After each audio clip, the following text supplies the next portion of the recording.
Manasseh did not drive out the inhabitants of Beth Shean and its villages, or Tanakh and its villages, or the inhabitants of Dor and its villages, or the inhabitants of Ibleam and its villages, or the inhabitants of Megiddo and its villages.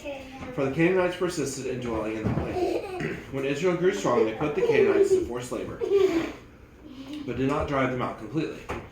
And Ephraim did not drive out the Canaanites who lived in Gezer, so the Canaanites lived in Gezer among them. Zebulun did not drive out the inhabitants of Kitron, or the inhabitants of Nahalal, so the Canaanites lived among them, but became subject to forced labor. Asher did not drive out the inhabitants of Akko, or the inhabitants of Sidon, or of Alab, or Akzib, or of Helbah, or Aphik, or Rehob. So the Asherites lived among the Canaanites, the inhabitants of the land, for they did not drive them out.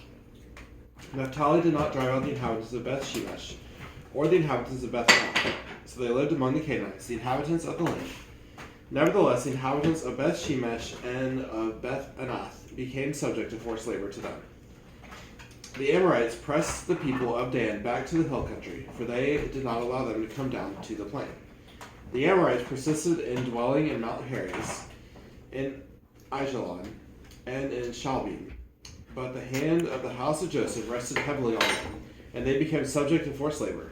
And the border of the Amorites ran from the ascent of Akrabim, from Selah and upward. This is the word of the Lord. Thanks be to God.